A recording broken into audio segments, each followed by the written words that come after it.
নমস্কার, দেখছেন কলকাতা টিভি। আমি সুচন্দ্রিমা। শুরু করছি বাংলা বলছে। মানিকতলা ভোটের ঠিক একদিন আগেই বিস্ফোরক দাবি নিয়ে সাংবাদিকদের মুখোমুখি হলেন কুণাল ঘোষ। কি দাবি করছেন তিনি সাংবাদিক বৈঠকে? তাকে নাকি ভোটে সাহায্য করার জন্য পথ পাইয়ে দেওয়ার লোভ দেখিয়েছেন বিজেপির প্রার্থী কল্যাণ চৌবে। তার বিরুদ্ধে একটি অডিও টেপ তিনি সামনে এনেছেন। যে টেপের সত্যতা যাচাই করেনি কলকাতা টিভি, কিন্তু সেই অডিও ক্লিপ এডিট করা হয়েছে বলে পাল্টা দাবি করেছেন কল্যাণ চৌবে। আমি আমার কাজ এখন খুব সত্যি কথা বলতে গিয়ে আপনাকে বা আপনার দলকে কতটা ভোটে হারানো যায়, এবার মানুষ কি করবেন সে তো মানুষের বিষয়, কিন্তু আমার কাজ এখন যেটা দল বা নেত্রীও দিয়েছেন সেটা হচ্ছে সিটটাকে জিতিয়ে আনা। কুণালদা, আপনার কাছে খুব অনুরোধ করছি, আপনি আমার একদম নিবেদন স্বরূপ অনুরোধ করছি, যদি কোথাও মনে হয় একটা উপনির্বাচনে তো আপনার সরকার গড়বে না, ভাঙবে না, যদি কোথাও মনে হয়, আমরা তো সেটাই মানুষকে বলছি, একটা সরকার গড়বে না, ভাঙবে না, কিন্তু সেই কারণেই যখন বিধায়ক চুজ করবেন তাহলে সরকারি পক্ষের লোককে করুন, যাতে এলাকায় আরও ভালো করে কাজ করে। এটা আমরা বক্তৃতাতেও বলছি, আমাদের লাইনও সেটাই। না, আমি আপনার কথাটা শুনলাম আর কি। না, আমি ঠিক, আপনি যা বলেছেন ঠিক বলেছেন, কিন্তু আমি যদি এখান থেকে বিধায়ক হতে পারি, আমার মনে হবে যে সেখানে আপনার একটা বৃহৎ ভূমিকা থাকবে। তাহলে তো আবার আরেক সর্বনাশ হবে, না হতে পারলে তো আবার এই বৃহৎ ভূমিকাটা সেক্ষেত্রেও খেয়াল থাকবে, এ তো আরেক সর্বনাশ, তাই না? দেখুন, দেখুন, কথায় তো চলতে থাকবে। না না না, ঠিক আছে ঠিক আছে, খেলাধুলার একদম একদম একদম ঠিক আছে, এটা হতেই পারে, আপনি লড়েছেন, দেখা যাক, বাকি আবার কথা হবে ভবিষ্যতে। আমি বলি যে যদি কৃতজ্ঞতা স্বরূপ, না যদি ভবিষ্যতেও কখনো খেলাধুলায়, সে সর্বভারতীয় পর্যায়ে হোক কি রাজ্য পর্যায়ে হোক, কোথাও আপনার মনে হয়, আমি আপনাকে অ্যাকোমোডেট করার চেষ্টা করব। থ্যাঙ্কস, আপনি বলেছেন, আমার খুব একটা ওসবে আগ্রহ নেই, তবে ঠিক আছে, ভালো থাকবেন, পরে কথা হবে। আপনাদেরকে শোনালাম এই যে কথোপকথনের যেটা বিষয় বলছিলাম, সেই একটা অডিও ক্লিপ। এর পরিপ্রেক্ষিতে কুণাল ঘোষ কি দাবি করেছেন শুনুন। তার এআইএফএফ এর সভাপতি পদের অপব্যবহার করে তিনি আমাকে প্রস্তাব দেন, তার হয়ে কাজ করলে তিনি আমাকে ক্রীড়া ক্ষেত্রে রাজ্য বা জাতীয় স্তরে কোনো বড় পদে নিয়ে যাবেন, অ্যাকোমোডেট করবেন। এটা তো এক ধরনের ঘুষ। যদি কারুর মনে হয় যে এটা অন্য কোনো প্রযুক্তিতে, এই কথা তো আমার নয়, আমি তো কথা বলিনি, স্বর আমার নয়। আমি আপনাকে বলছি, রাজ্য পুলিশ টুলিশ দূরের কথা, আপনি বিজেপির লোক, সিবিআই ফিবিআই দিয়ে আমায় ডেকে পাঠান, আমার ফোন ফেলে দেবো, দেখে নেবেন আপনার গলা কি গলা নয়, আপনার সিবিআইয়ের কাছে আমি চলে যাব। এর পাল্টা উত্তর দিয়েছেন কল্যাণ চৌবে, শুনুন তার প্রতিক্রিয়া। এখন দেখুন, উনি কি বলছেন তার উত্তর তো আমি দিতে পারবো না। উনি যেটা বললেন, উনি সেটা তার দায়িত্ব। আমার মনে হয় উনি মনে করেছেন যে একটা ব্যক্তিগত কথোপকথন রেকর্ড করবেন। উনি আমাকে বলেছিলেন যে 11টার সময় ফোন করবেন, এবং স্বাভাবিকভাবেই ফোন তিনি ফোন করার আগেই উনি ভেবে রেখেছিলেন যে কথা রেকর্ড করবেন। সেই কারণে উনি সেই সময় দিয়েছিলেন এবং সেইভাবেই বিষয়টা এসেছে। উনি এটা ফোন যে ফার্স্ট ফোন যে সর্বসমক্ষে আনবেন, এটা ভেবেই উনি রেকর্ড করেছেন। কারণ আমরা সাধারণত যখন কারোর সাথে কথা বলি, স্বাভাবিকভাবেই অন্যের কথা রেকর্ড করি, সেটা সৌজন্যের মধ্যেই পড়ে। আর যদি সৌজন্যের বাইরে আমরা রাজনীতি করি বা সৌজন্যের বাইরে আমরা আমাদের জীবন কাটাই, তো ভাবতে হবে যে সৌজন্যহীন জীবন চলছে পশ্চিমবঙ্গে। নির্বাচন লড়ছি, আমি জেতার জন্য লড়ছি, এবং জেতার জন্য আমরা যেমন কথা বলি যে সব রকম প্রচেষ্টা আমরা করি জেতার জন্য, অন্তরকে মানুষের কাছে পৌঁছানোকে, সেই মানুষের কাছে পৌঁছানোর চেষ্টা করি। উপনির্বাচনের একদিন আগে এই অডিও বার্তায় কিছুটা হলো অভিযোগ পাল্টা অভিযোগে সরগরম হয়েছে যদিও এর সত্যতা যাচাই করেনি কলকাতা টিভি, কিন্তু দুপক্ষ নিজেদের ঘাট থেকে দোষ সরানোর একটা চেষ্টা করেছেন। অন্যদিকে যেটা ঘটেছে দক্ষিণ 24 পরগনা ঢোলাহাটে ধুন্ধুমার পরিস্থিতি তৈরি হয়েছে। জনতার ক্ষুব্ধ পরিস্থিতির মধ্যে প্রশাসনকে সেখান থেকে ইট ছোড়া হয়েছে, পুলিশকে লক্ষ্য করে ইট ছোড়া হয়েছে। কেন? গণপিটুনি, চোর সন্দেহে এক যুবক, 22 বছরের এক যুবকের মৃত্যু হয়েছে, যার মারে, এবং এই মৃত্যুর পর থেকে কিন্তু ঢোলাহাটে ধুন্ধুমার পরিস্থিতি তৈরি হয়েছে। দুটি বিষয় আজকে আমি আলোচনার টেবিলে আনছি এবং যারা রয়েছেন তাদের সঙ্গে আলোচনা শুরু করছি। বাংলা বলছে আজকে তৃণমূল কংগ্রেসের বক্তা রয়েছেন তন্ময় ঘোষ, স্বাগত জানাচ্ছি আপনাকে। বিজেপির বক্তা রয়েছেন মণিকাঞ্চন পাল, স্বাগত জানাচ্ছি আপনাকে। আমার ডান দিকে কংগ্রেসের বক্তা রয়েছেন সুমন রায়চৌধুরী, স্বাগত জানাচ্ছি আপনাকে। বামেদের তরফে বক্তা রয়েছেন সিপিআই এর গৌতম রায়, স্বাগত জানাচ্ছি আপনাকে। আমি শুরুতেই আসছি মণিকাঞ্চন বাবু আপনার কাছে। উপনির্বাচন মানে এমন একটা সময় কুণাল ঘোষ বোমাটা ফাটালেন, নাকি কোথাও গিয়ে এই অস্বস্তিটা বেরিয়ে এলো আপনাদের হাত থেকে? দেখুন, এখানে দুটো বিষয়, অবশ্যই উপনির্বাচন, দ্বিতীয় হচ্ছে কুণাল ঘোষের বিশ্বাসযোগ্যতা। আমরা এখানে টিএমসির তন্ময়দাও হয়তো স্বীকার করবেন যে কুণাল ঘোষকে হয়তো তার দলও বিশ্বাস করে না। গত 6 মাসে আমরা যা দেখেছি, সেখানে কোনো সময় দেখেছি সুদীপ বন্দ্যোপাধ্যায়ের নামে গালমন্দ করতে, তারপরে আবার সুদীপ বন্দ্যোপাধ্যায়ের বাড়িতে গিয়ে চা খেতে, তাপস রায়কে গালমন্দ করতে, তাপস রায়ের সাথে স্টেজ শেয়ার করতে, তারপরে আবার তার সাথে করতে, কুণালকে বহিষ্কারও নাকি করে দিল, বাজারে খবরও বেরিয়ে গেল ওকে দল থেকে তাড়িয়ে দিয়েছে, ও বিজেপিতে জয়েন করবে। এরকম অনেক কিছু কুণাল ঘোষের সম্বন্ধে আমরা গত 6 মাসে, বেশি আমি বড় কিছু রেকর্ড ভাঙতে চাইছি না, গত 6 মাসে আমরা দেখেছি। সুতরাং উনি যেটা বলছেন সেটা কতটা যুক্তিযুক্ত বা কতটা বিশ্বাসযোগ্য সেটা কিন্তু সাধারণ মানুষের প্রশ্ন। আর সাধারণ মানুষ খুব সিরিয়াসলি কুণাল ঘোষকে এখানে নেয় না, একদম ফ্র্যাঙ্কলি পলিটিক্সের বাইরে গিয়ে তৃণমূল কংগ্রেসও খুব সিরিয়াসলি নেয় না। আমি জানি না কেন উনি বলেন, এটা তৃণমূল কংগ্রেসের নিজস্ব ব্যাপার, কিন্তু সাধারণ মানুষ নেয় না। লয়্যালটি টেস্টে কুণাল ঘোষ পাস করলো কিনা সেটা তৃণমূলের কিচ্ছু নেই, তার থেকে একটা তারাই বলুক। তৃণমূল কংগ্রেসের একটা কর্মীও তার থেকে লয়্যালিটি অনেক বেশি এবং বিশ্বাসযোগ্যতাও তৃণমূলের মধ্যে বেশি। নাম্বার 2 যেটা আপনি বললেন যে আমাদের কল্যাণদা তো বলেই দিলেন প্রেস করে যে ও কাটছাট করে এডিট করে রিপোর্টিং মিডিয়ার লোক, বলছি না সবাই করে, মিডিয়ার লোক কাটছাট করতে পেরেছে, সুন্দরভাবে দেখিয়েছে। আর তৃতীয় প্রশ্ন হচ্ছে যে মানসিকতা বা মনুষ্যত্ববোধ। আমি কারো কথা কাউকে যখন বলবো তাকে না বলে তার কথাটা রেকর্ড করা তো চরম অন্যায়ের মধ্যে পড়ে, চরম অন্যায়। এখানে দুজন পার্সোনাল কথা বলছে, কোনো পার্টির কথা হচ্ছে না, দুজন পার্সোনাল কথা বলছে, তার কথা তাকে জিজ্ঞেস না করে সেই কথাটা সে রেকর্ড করলো কেন? এর থেকে তার চরিত্র, আমি তো বলছি যারা না বলে অন্যের কথা রেকর্ড করে, শুধুমাত্র এক্ষেত্রে নয় সর্বক্ষেত্রে, যারা না বলে অন্যের কথা রেকর্ড করে এবং সেটাকে ইউজ করে, তাদের মতো চরিত্রহীন সমাজে আর দুটো হয় না। সুতরাং তার চরিত্রহীনতার পরিচয়ও এখানে দিয়ে দিয়েছে। আপনি ভুলে যাচ্ছেন যে রাষ্ট্রের বিরুদ্ধে এরকম একটা অভিযোগ উঠেছিল, যেখানে বিশেষভাবে কিছু রাজনৈতিক ব্যক্তিত্বদের ফোনে আড়ি পাতা হয়েছিল এবং পেগাসাস নামে সেই কাণ্ডের কথা আমরা এখনো ভুলিনি। আমি কি বলেছি যে যদি রেকর্ড করে সেটাকে ইউজ করা, আপনি দেখেছেন এটা নিয়ে আরেকদিন অনুষ্ঠান হয়ে যাবে, সমান হয়েছে কি হয়নি, আপনার মিডিয়া এসেছে কি? আসেনি তো। আসছি পরের বক্তার কাছে আসছি। তন্ময় বাবু, একটা বিষয় তো ঠিকই যে কুণাল ঘোষের পয়েন্ট কাটা যাচ্ছিল বিভিন্ন কারণে, বিভিন্ন লুজ স্টকের জন্য। আজকের এই লয়্যালটি টেস্টে দলের মধ্যে কি তার গুরুত্ব বাড়লো, নাকি বিজেপির কথাই ঠিক? দেখুন, প্রথম কথা হচ্ছে এই বিষয়ে বলার আগে আমি একটা বিষয় জানাতে চাই, সেটা হচ্ছে কুণালদা দলে গুরুত্ব আছে কি গুরুত্ব নেই সেই বিষয়ে বলার আগে এটা তো প্রমাণিত এই ঘটনা থেকে যে বিজেপির যিনি ভোটে দাঁড়িয়েছেন, যিনি প্রার্থী, তিনি মনে করছেন যে কুণালদার গুরুত্ব আছে। কারণ না হলে হঠাৎ করে একজন প্রার্থী একজনকে ফোন করে বলছেন যে আমাকে জিতিয়ে দিন।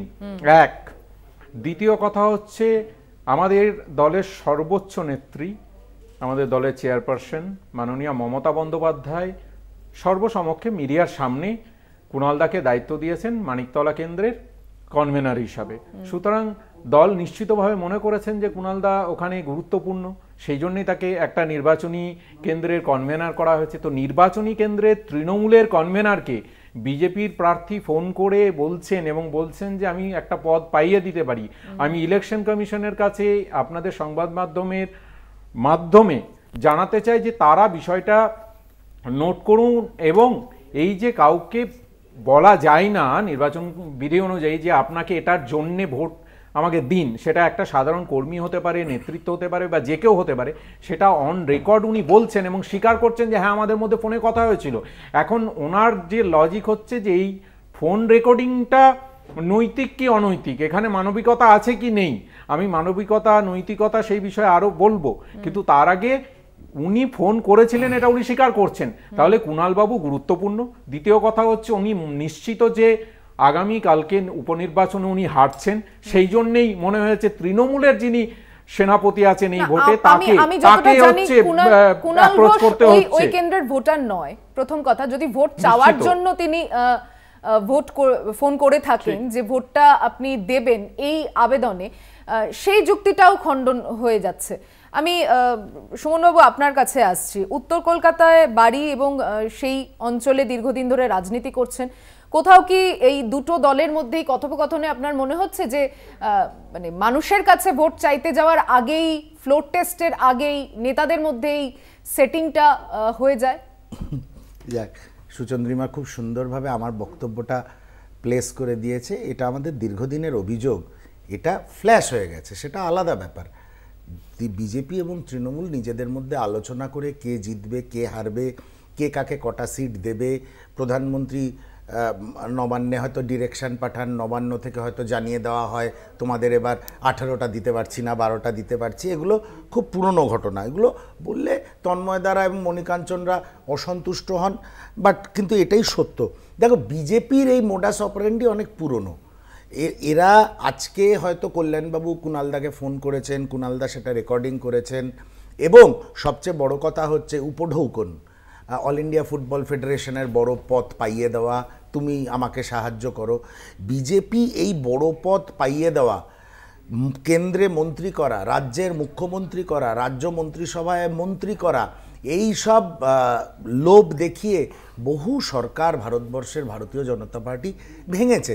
তা কল্যাণবাবু যেটা চেষ্টা করেছেন উনি ওনার পার্টি লাইনেই করেছেন, কোনো অসুবিধা নেই। অসুবিধাটা অন্য জায়গায়। দুটো মানুষ যখন কথা বলেন, তাদের কথোপকথন আমরা ধরেই নিই যে আজকে যদি আমি সুচন্দ্রিমাকে একটা ফোন করি, মণিকাঞ্চনকে একটা ফোন করি, তন্ময়বাবুকে একটা ফোন করি, আমি ধরে নেব আমি যদি ব্যক্তিগত স্তরে কোনো কথা বলি সেই কথাটা ব্যক্তিগত থাকা উচিত। ধরুন কুণালবাবুর এটা ফার্স্ট টাইম নয়। কুণালবাবু এর আগেও আমি দেখেছি বিভিন্ন লোকের সঙ্গে টেলিফোনে কথা হয়েছে, আমি জানি না ওনার টেলিফোনে হয়তো রেকর্ডার অন করা থাকে, উনি সেগুলোকে রেকর্ড করেছেন, রেকর্ড করে সবসময় সংবাদ মাধ্যমের সামনে প্লেস করেছেন। তাহলে দুটো মানুষকে কখনো ব্যক্তিগত স্তরে কথা বলতে পারবে না। কথাটা এথিক্যাল কি আনএথিক্যাল ওটা একটা ডিফারেন্ট চ্যাপ্টার। তাহলে এখন তো ভয় লেগে যাচ্ছে যে আমিও যদি কোনো কারণে কোনো একটা বিষয় মণিকাঞ্চনকে ফোন করি, হয় আমায় হোয়াটসঅ্যাপ কল করতে হবে, আর তা নইলে ফোন না করাটা বেটার। হয়তো মণিকাঞ্চন আমার কথাটা রেকর্ড করে আমার দলের লোকেদের কাছে পাঠিয়ে দেবে। আমি সেটাই বলছি, তাহলে কেউ কাউকে আর বিশ্বাস করবে না। আমরা কি রাজনৈতিক সৌজন্য হারিয়ে ফেলছি? কোনো সৌজন্য নেই, হারিয়ে ফেলছি। আমাকে সৌজন্যটা আছে কোথায়? যেখানে যে রাজ্যে বলা হয় অমুকের সঙ্গে উঠবে না, বসবে না, চা খাবে না, সামাজিকভাবে বয়কট করো, সে রাজ্যে সৌজন্য এখনো তোমরা খুঁজে পাও আমি জানি না। আমি গৌতম বাবু আপনার কাছে আসবো, একটা ছোট্ট বিরতির সময় হয়েছে, ফিরছে এক্ষুনি বিরতি নিয়ে, সঙ্গে থাকবেন। ফিরে এলাম বিরতির পর, দেখছেন বাংলা বলছে। বিরতিতে যাওয়ার আগে কথা তো হচ্ছিলই কুণাল ঘোষের এই যে বিস্ফোরক দাবি অডিও ক্লিপ নিয়ে, কল্যাণ চৌবে তাকে যে অফার দিয়েছেন, একটা অডিও আরো সামনে এসেছে। সেই অডিওটা এবার শোনার পর ছবিটা কি পরিষ্কার হতে পারে? শুনে নিন। সেটা নিশ্চয়ই বুঝতে পারবেন। সেটা আমি নিশ্চয়ই বলুন এখন কি পরিস্থিতি? দেখুন, আমি আপনার সহযোগিতা চাইছিলাম।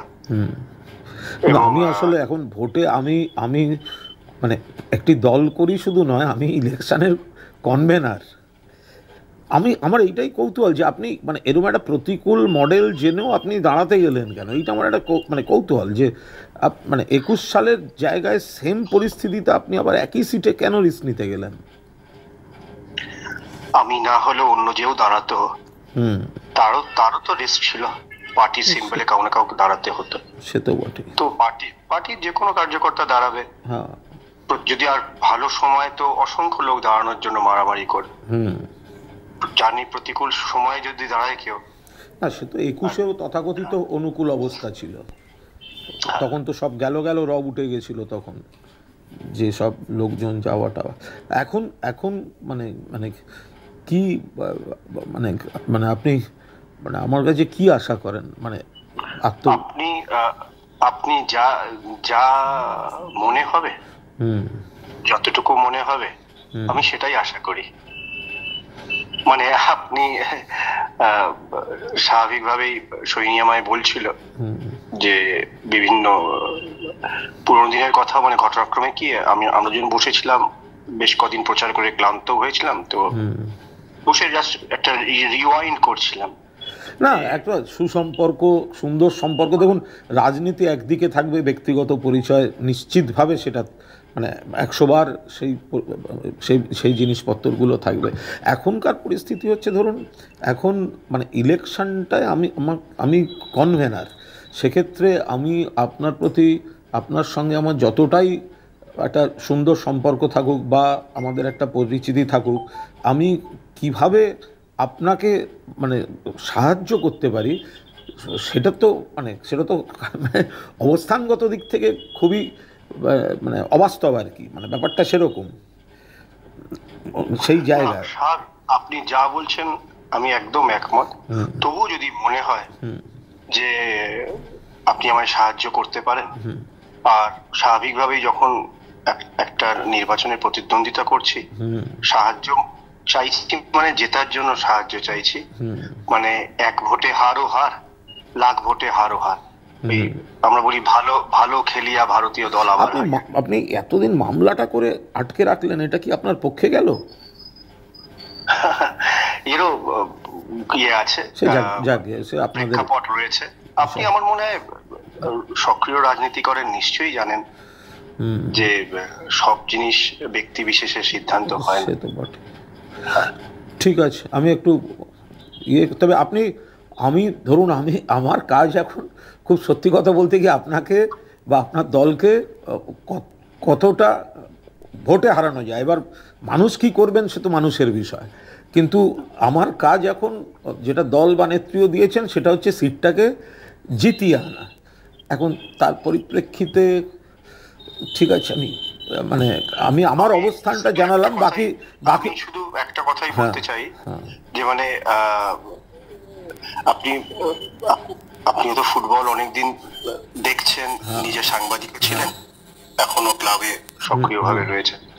যদি কলকাতা ময়দানে গত 30 বছরেও 5 জন ভদ্রলোক খেলোয়াড় থাকে, স্বাভাবিকভাবে আমার একটা নাম আসবে। কখনো আমি মানুষকে মিথ্যা কথা বলা বা চালাকি করা এরকম করিনি আমি। তো আমি কুণালদা আপনার কাছে খুব মানে অনুরোধ করছি, আপনি আমার একদম নিবেদন স্বরূপ অনুরোধ করছি, যদি কোথাও মনে হয় একটা উপনির্বাচনে তো আপনার সরকার গড়বে না, ভাঙবে না, যদি কোথাও মনে হয়, সেটাই মানুষকে বলছি, একটা সরকার গড়বে না, ভাঙবে না, কিন্তু সেই কারণেই যখন বিধায়ক চুজ করবেন তাহলে সরকারি পক্ষের লোককে করুন, যাতে এলাকায় আরো ভালো করে কাজ করে। মানে এটা আমরা বক্তৃতাতেও বলছি, আমাদের লাইনও সেটাই। আমরা যা শুনলাম দুই রাজনীতিকের মধ্যেকার কথোপকথন, খুবই ওনাদের বক্তব্য অনুযায়ী যে এটা একটা পারস্পরিক আলোচনা, ব্যক্তিগত স্তরের আলোচনা, কিন্তু অনেকগুলো রাজনৈতিক বিষয় তার মধ্যে যুক্ত। সবার আগে যেটা যুক্ত, জনমত, মানুষ ভোট দিতে যাবেন কেন ভোট দেবেন, এই আলোচনার মধ্যেই আমরা থাকছি। একটা ছোট্ট বিরতি নিয়ে ফিরছি, সঙ্গে থাকবেন। ফিরে এলাম বিরতির পর, দেখছেন বাংলা বলছে, আমি সুচন্দ্রিমা রয়েছি আপনার সঙ্গে। আমি গৌতম বাবু আপনার কাছে আসছি। এক তো ভোটের আগের দিন আমি যে কথাটা বলে গিয়েছিলাম যে মানুষ কেন ভোট দিতে যাবে এবং কাকেই বা দেবে, যিনি প্রতিনিধি হয়েছেন, যিনি মানুষের কাছে ভোট চেয়েছেন, তার নিজের ওপর বা নিজের দলের ওপর আস্থা নেই, অন্য দলের যিনি অবজারভার তার কাছে তিনি ভোট আবেদন করছেন। না, উনি বলতে পারেন যে উনি সৌজন্যমূলক ফোন করেছিলেন।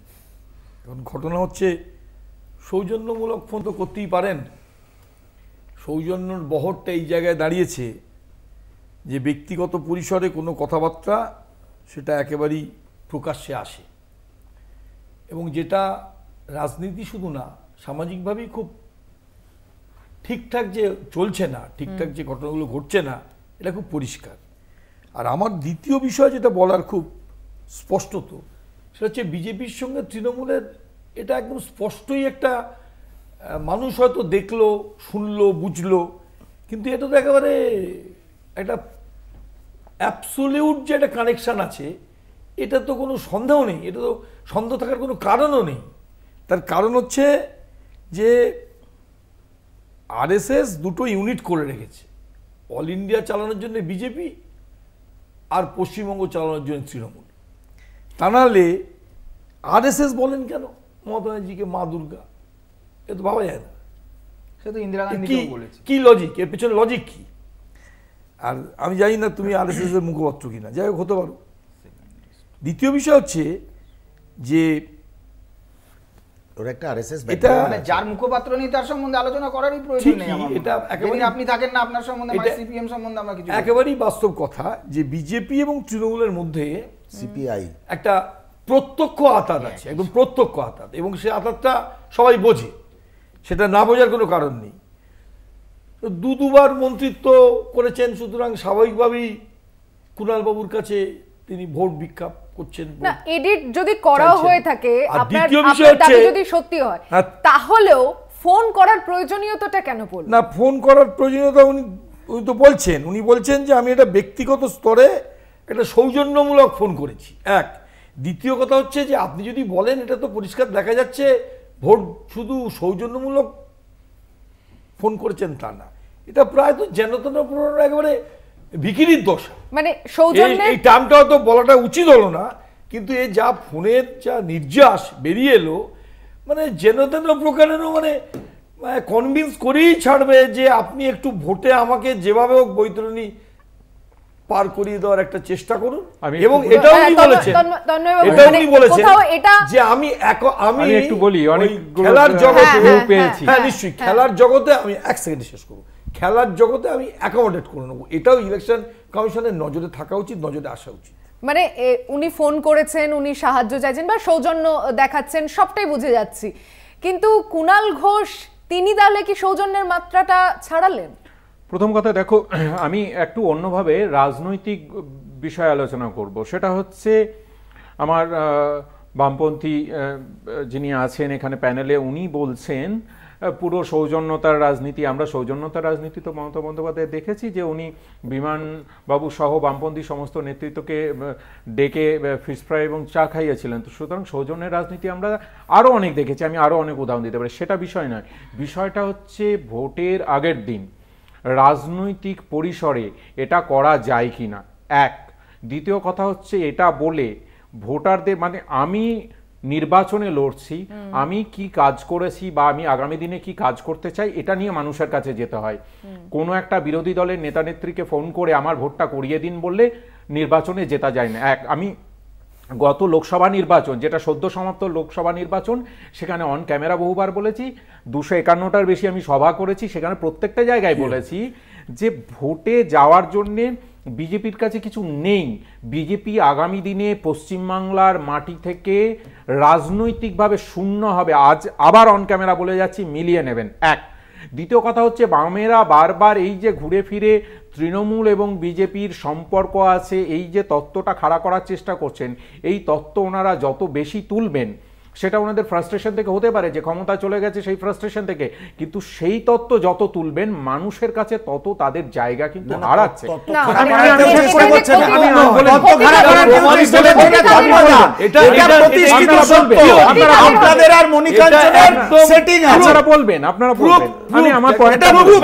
আমরা কোনো চেষ্টা করছি না, আমরা বলে কিছু নেই, আমরা বললে আবার মুশকিল আছে, কারণ আপনি যেটাকে আমরা বলছেন সেটা আপনার হাইকমান্ড কিন্তু আমরার মধ্যে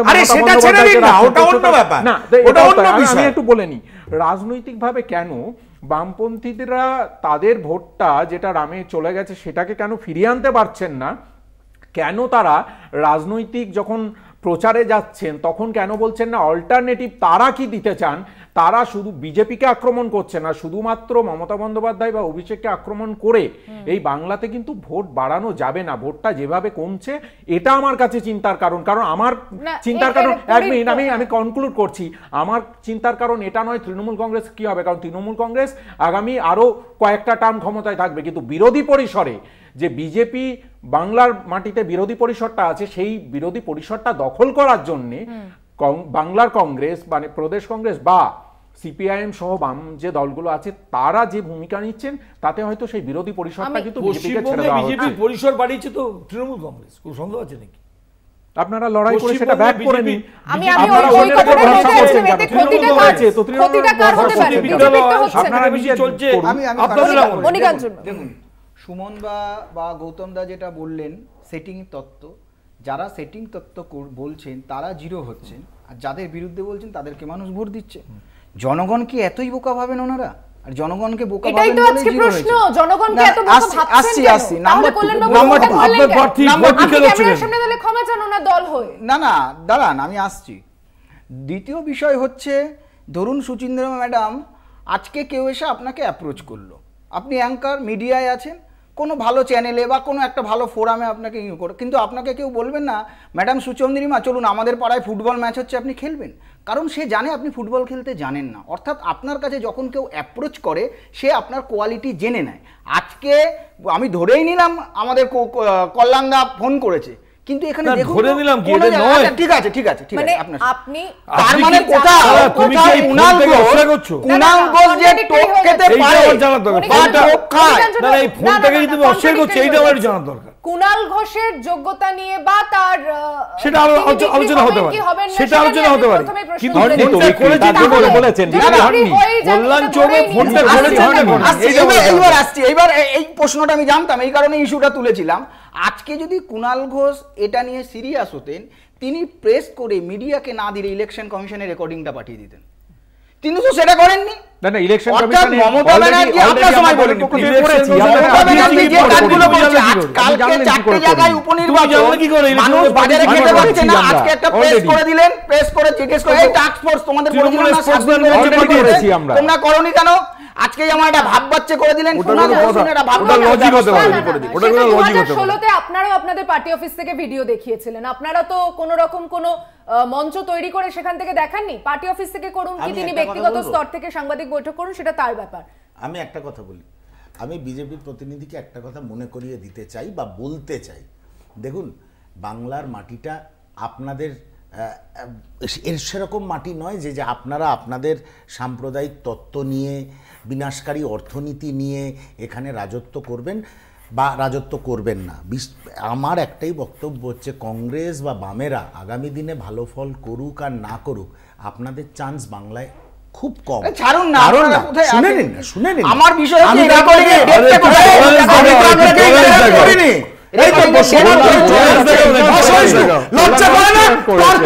শাসক দলের মুখপাত্রকে ফোন করছে, ভোট ভিক্ষা করছে, আর অপরাধ কেন্দ্রীয় বাহিনী নিয়ে ঘুরে নির্বাচনে একটা বুথে প্রতিনিধি দিতে পারে না, একটা বুথে যে দিতে পারে না, ইস্যু নেই। আরে আপনার কাজ চলে যাবে।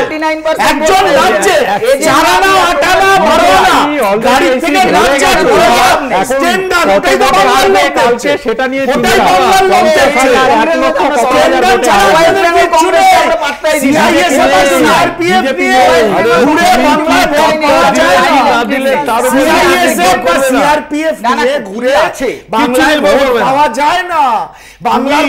বাংলার মানুষ বুঝে গেছে আপনাদের ওই কেন্দ্রীয় বাহিনী নিয়ে আপনাদের ওই 10 পয়সা 15 পয়সা গুলো ঘুরবে, ওই দেখে ভোট দেয় না বাংলার মানুষ, তাই জন্য তো 39% ভোট পেয়েছে। আরে চারুন না,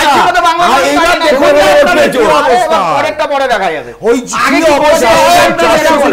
রেজাল্ট কি সেটা বলুন। 400টা এখন নেমে 240 হয়েছে, হারিয়ে যাবে যেন লোকসভায় জিতে গেছে এমন একটা হারা পার্টি, 400 পাওয়া পার্টি 99টা সিট পেতে দম বেরিয়ে যাচ্ছে, কতবার রিলঞ্চিং করতে হচ্ছে, তারা কোথায় চলে আপনারা আপনারা 400টা কোথায় গেল? যারা চাওয়া গ্যারান্টি কাজ করছে আর হয়েছে, আর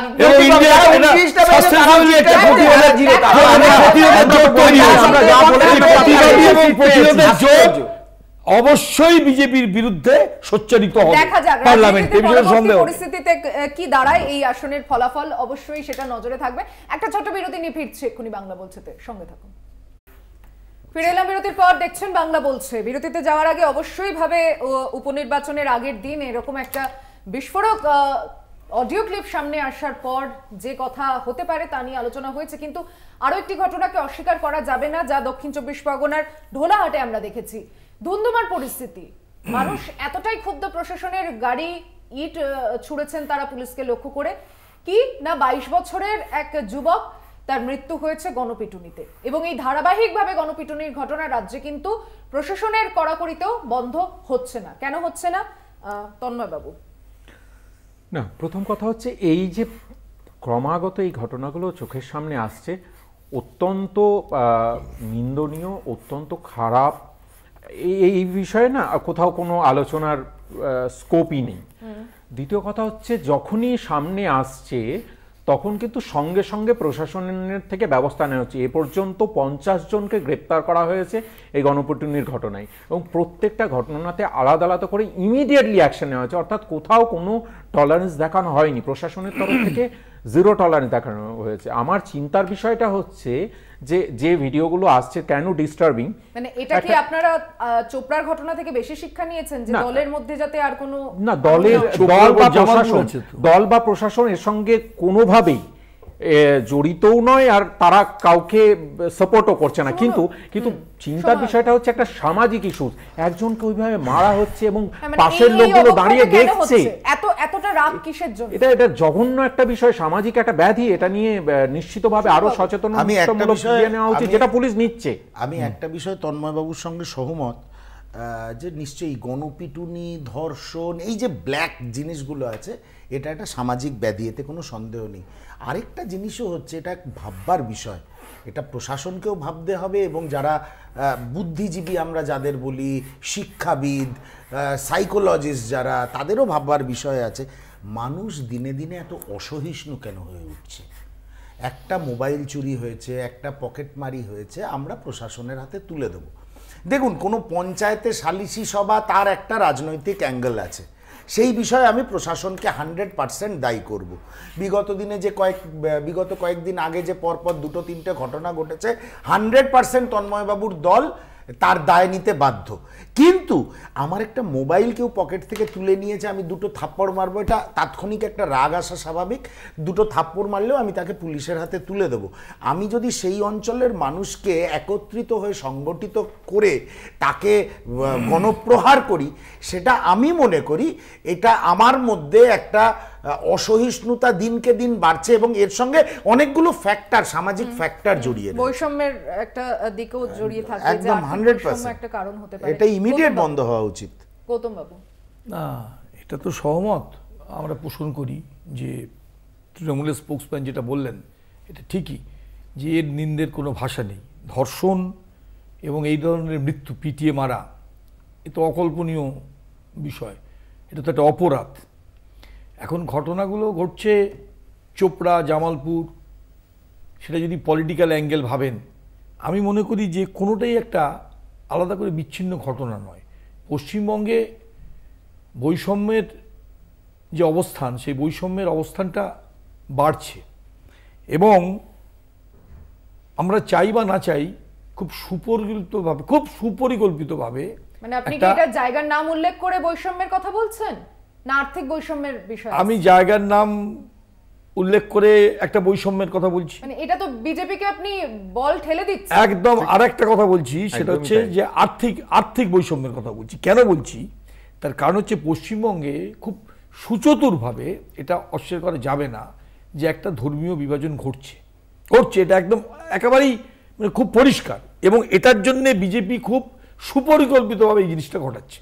আমি এই যে আজকের ঢোসাঘাটের ঘটনা, চোপড়া, জামালপুরের ঘটনা শুধু বলছি না, আমি বলছি পশ্চিমবঙ্গে ক্রমাগত ধর্মীয় যে টলারেন্স, সেই ধর্মীয় টলারেন্সটা কিন্তু খুব ভিন্ন মাত্রা, মানে 24-এর সাধারণ নির্বাচন গেল, মনিকাঞ্জন বাবু তাহলে কি 26-এর প্রস্তুতিতে নেমে ভিন্ন মাত্রায় যাচ্ছে। এক, আর দ্বিতীয় একটা বিষয়, সেই দ্বিতীয় বিষয় হচ্ছে যে সময় অল্প একটু, টলারেন্সটা যেমন চলে যাচ্ছে, তেমনি সরকার যারা চালান, তাদের অনেক বেশি সহনশীল শুধু না, অনেক বেশি নিরপেক্ষ হওয়া উচিত। মানে আমার দলের লোক অন্যায় করলে আমি তাকে রেয়াত করব, আর ভিন্ন দলের লোকরা অন্যায় না করলেও তাকে আমি দোষী সাব্যস্ত করব, এইটা কিন্তু ইম্পার্শিয়ালি অ্যাক্ট করা উচিত। গত কয়েকদিনে বিশেষ করে ভোট পরবর্তী সময়ে যে আমরা গণপিটুনির কিছু কেস শুনেছি, কিছু ক্ষেত্রে দেখা গেছে যে রাজ্যের শাসক দলের নেতারা কোনো না কোনোভাবে জড়িত, মানে ডিরেক্ট না হলেও ওটা ছাড়ুন, ওনার অভিযোগ ধর্মীয় বিভাজন কি করছেন আপনারা? ধর্মীয় বিভাজন, তাহলে তো ফিরহাদ হাকিম যে স্পিচ দিয়েছে একজন মন্ত্রী হিসেবে ওরকম স্পিচ দেওয়া উচিত? আমার তো একদম ঘৃণ্য বিষয়, ঘৃণ্য কাজ করছে না যে ধর্মীয় বিভাজন যে কোনো লোক করলে ঘৃণ্য বিভাজন।